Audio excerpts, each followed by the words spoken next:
lâu loi te ho ni ho pha tunin golui thu sim khat ni sei ki diu hin thu sim pan ma sangin ka channel hi nguse ten subscribe bol nai lon hi le subscribe ni bol pe kin lang le like comment share dong ni bol pe kin no tun thu sim ni pan tau te masang la hin nupa chengai luta khat thim thang gama an cheng thonin hi nin la amani kinep na bangin sal naw ni thon pon ni se le thing thang le bol hanin lo ma lung tu te na tong khom ji thanin hi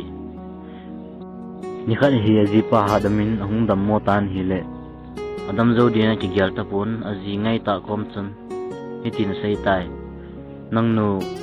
adam zo din ka ki gyal ta poi khununga kinet piding la chala na inei lo zin kada ha nung sang ting nanok sa theina din jitha ananei tan ati pi e inla najinun nang pa pidinga he ti so thuna sei ham ven na dam tho tho ding hi je wangsi pin dam lo zo thei jong la chun chule kinet piding khununga chala naw nei hi jong le hen ke man wang nanup sa na ding mai mai jin jitha nei pongi ka hin zon hin in sung le lo ma nanung sang jong le da tha chom lo wa kan jong ka hin thi pi ding hi je tin ase tai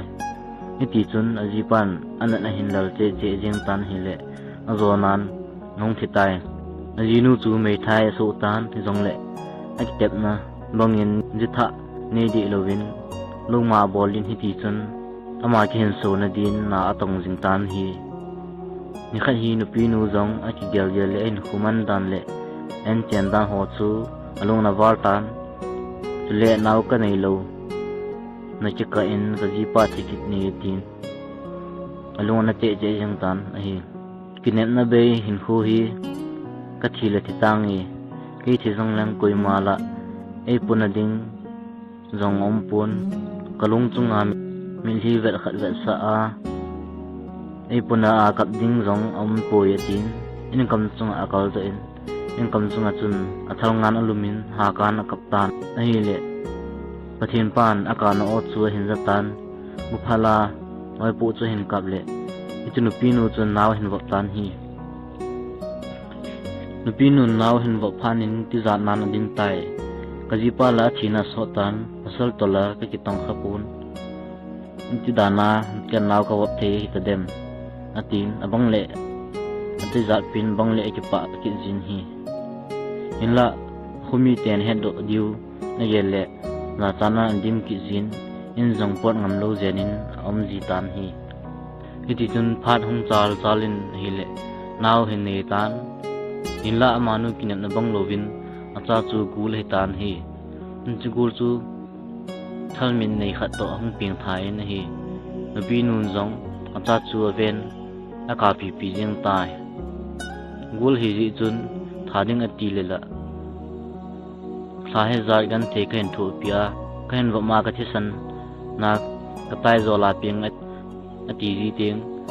thading anom ki ji pon mi hon hin het ding agele za chanan dim ki jin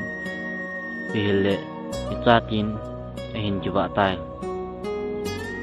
nupinun thalmit nei chu lil to dok ma kitup ke char na khoi jin hi chapong gul chu akhan chanin thalmit nei jong chu akhan tha pe in hi nupinun jong iti chun sun le na atong jin acha gul chu ina ada thajin hi khalani khu acha jing bangin acha gul jong chu ong khangin ong ki khan litan a hi le tak sa chun su ge guizin na ke veijin hi ngulzong ki khan thita ji chun ni khan anu komin hano ji ka nei nom tai ni ji chun chen lang i hu ga lowa ho sa te chanu hu ne ga thum pi tan ti na hin se jin hi le anun jong boy guizin ei ni nu cha gur ji dinga acha phaling ham chu jong le nuwa kha chu ji dinga guli ti egthana anu pi jeng ding ham gul ni ne ki ka ho sa te chanu na tup ki na lai jin ka chengam poi china ma jong leng ei phal pi phandin kata san poi ri tai he chun achapa gul chun anu ko ma henu aphal lo bu chu ama ho thu tan te ngothum phat phat jing na ti le anu jang kisonglal pumpumin pa sum zop ding a ki choijin a huka lam wa ho sate cha nu thum ding chun ahung ki pa do tai ho sapu te na galu tan a che lo na thu chu sei ding a ti le a za cha tan sei ngam ta lovin pa sum zop da a ki choi chu za pi chu a zop chai phat in ina ahung kinung le tai a cha pa gulin ana dong tan heno ipi na hin sei pi hinam ati le nun jang boy ka sei ngam pon sei lowa khong kinung le he tai ati he chun heno jekin in lang sei jing in adaw le anu mo chu ma ho thu hi mai han ati atin ajing in anun jang pa mi lien ta khat jilding aki choijin aki pa do tai ho sute na ga lum kitan nga sei di ati le aza chakit nin hi dong manin apat ki choi chu jil le aki jil chai ki tan he chun ho sapun jong e ka ti mai thai nu jong ni set hung ta buka du cha hin ti buka hin pe win a hin tin ai le mai thai nun jong ka thi le thi tang ni ki sei jing han atin wo ho sapu na buka du cha jong chu ka hin na hin la ka sei nun chu hi le na cha nu hi ka cha pa ji dinga thu ma ka cha pa nei hin sol hi ati tai ho sapun jong hi le na cha pa chu ta bang mi ham ati le mai thai nun jong he ka te ho sapu min cha nei le mi hem hin ken cha ka ni la gul hi ati tai ni chun ho sapun jong i pi le chanu ni ka nei jin amani ki gyal mai han jangai lo zena nahung thum hi ta le ga dong ni ati na chanu ko ma chan boinu me thai nu chapa gul jiding in hong thu mun nop le na chia pha he ati tai chun ho sapu chanu alin nu chun kalu na so ve gul ji dinga nei so ngam ham ka ki da sa win phi atim rum sunga po da da ni ki holu tai ni chun ho sapun jang e ho chon na dolin anewin alien ada ha janei khum chu danin aphal lo jin no mo sahi in lang kinung le tan ati in la ho sapu chan nu nyaw zu nu chun mei thai nu chu agel le alung sin a ko to le jing in kitin sei tai hepa i bai lo diu ham mi gan thei ho to chu man na pon te ko unun agel the ta lo jong le ke ti nangi ain ti tai ho sapun jong chanu gulji dinga na ki pi do jing chu ka pa chai na ki gel hu zo le te tan atin mei thai nu na pa go jiding in en sol pi tai mei thai nun jong ha ki pa wale mei thai ho to na na men se ding jong ging lo wa ni hin zui sa the nan na bom han ati tai ni na sung thon le gul chu tap sa ana ki su ge go je ngin hi nunga nu chun aki chawalin kader hanu kei wang nang ko ma bo kalup ji ding na hi tin ate pi to zan le alum kom jin chun le lol ho din lowa achi ji hanin heti chun ni khu among than pan hi phal ni khu cha jing in hi le mai thai nu chapa gul ji gul jinei na chu lakha awal tan hin la ajinu to za kha jong gi khom khalo hi ji aji cho ji nu na ki cha waji a chu alu khom pi ngam lo hi guljong chun agyal tan ho sapu chanu wang hi mi pata a hi ji guljida gyal huwa kanu mei thai te si ngai lu na nei ta hin chen sa jeng hi hun lo wa om hi mi pha chung nung mi ching ta hi ti he tai mei thai nun jong amau nu lung ni khat avetan boinu vete min najila mi ji to abong pun hetia hin kho na man hi num ka sadi poi ai lo ngam le na ki dung le ding ta mati le among nun jong eno ka to ding zo si ka masang ding jong hena sa in zona hung ki pet do ka hin ke ikinung le dinga hung kai ke kinung le dinga hung ki pet do ka hi poi ti pi tai heti chun phal a che jing ni hi le ak che na thon chu thani hung sing tai thani zo in mei thai nu le among nu jong chu lo akun ngai than bangin akun ki than tan hi le akun do do hon chun gul chun a pho hen su than hi le koi ku mala in gol hang mel hoi ta a hin mel hoi na chun in sung salwa jing in hi mi chun in sung su thiang sanin anun lil tu dok ma koi thal mit nei chu a hin la do in en la do in lo lang hin zon tan lo na wa chun achom le lian ma cha kap jin hi le lo to langa bung anu le ajinun e mu do tan anun jong he ka den lo na wa cha ka ba ta khu amel hoi to I cha pa le koi jong kyo cha de ding ham min cha nei le mi mel hoi hoi chan anei jin ken cha ka nei le gul hi tin ong ki sa sit ham tan hi le among nun jong ka den lo na gon hong pa ta khu amel hoi to iji ba hi le koi jong kyo cha ding ham min ba ji nei la go hlang hoi to min ba ji nei la go hlang to a ki chen le kan ji ka nei la gul to atin amo ni lol than tai go hlang pa jong aga ave than le amukil than tapon ni ha hi phanin vai hung than tai ni than than le ni dang vai than hon to aki bang tapon en song than anangim si sa jing tan tui bial tui anadim se jing in bulame khun min sa anom tan hi mani te cha jong lung dong ta in akwe tol thanin aksil thiam than bu ne da aga ke thu than le mata some an hitan alung don man than chun akwe tol thanin jong ai ngai lu thon umitam tin akeu than nahi ana ne zo phal thanin ate cha thanin photo ape khona age jin hin chun thanin aban ban chan a hin dong hlan tan hi le mi zo sin ki kisil man lo nang ni ini ti ka su ni ma nen hlan ka hon ding ham tin a sei su ta ven hi chinia ki pet chun si le ngai ngai jin an ki bol bang chun a ki bol jing tan hi le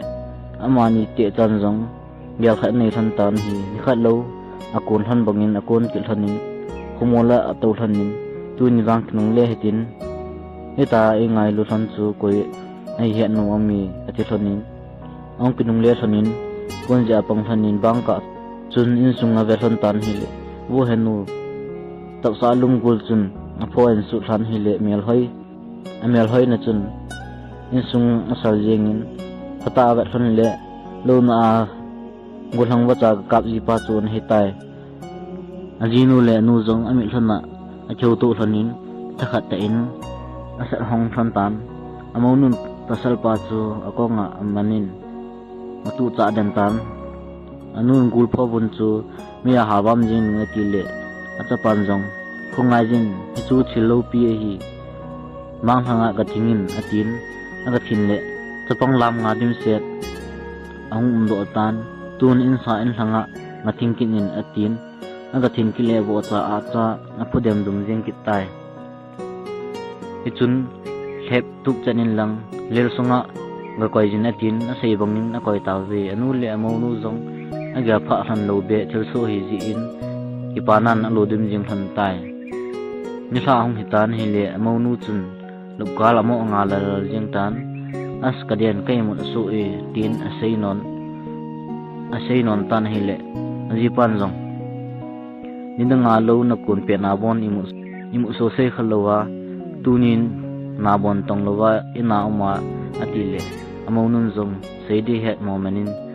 nang katuna kamo la hieti hechun pon aphan ajipa koma alum tan hi jingkhong wa tan lo athumun nakon tawjin chapan jong henu tu akipet na koiman ma hatwai to talo diu nom tai diu ai tai ati hechun phan chaw jing in hele ajinu nawa hin bok tan cha hin nei le pasal ni apem kop ahin ai nei tan ate pin jang tunin wang kagan theina kle tai atin ki pan zalin ami si lung jengi amonu in jang apa hosapu lekha ga athak tan apa nang gela chun katanu hi ajipa gul hi tin natin vian tun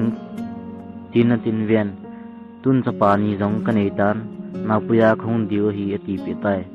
ajingin napui din ati tawin man lamol hoi ta in apu un siala loi hichong hichang da pi da bu lutum lai sui apu win agathung tawe ho sapun long aven hi le agelo be thel sung hi ji chun kidang asan ki pa he jengin hi etun ho sapu tanu alien janun nawnu nipa he mutan emudo tan hi le andei chawal tan anachu se ho azol pet ngwa ada ho chu gele nak si wal nangui nang kap ding tai ho sapun jong mu chal tu nga tha piun khat the bu un som khat de di na tian tan hi le ama ho jong ni thum mani chom bia un nong kinung le ki ta ve ma te nungun ho sapu chanu alien nun jong hepa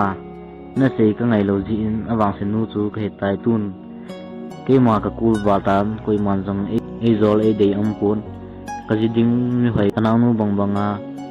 ka dei ji in ke jong gul nei hol pi in ati tai hi chun ho sapun khosum mi te ako khomin go sang tha chi pasal sagi aleng do in thing hang gama gulpi holding for tai pasal sagi hodun thing hang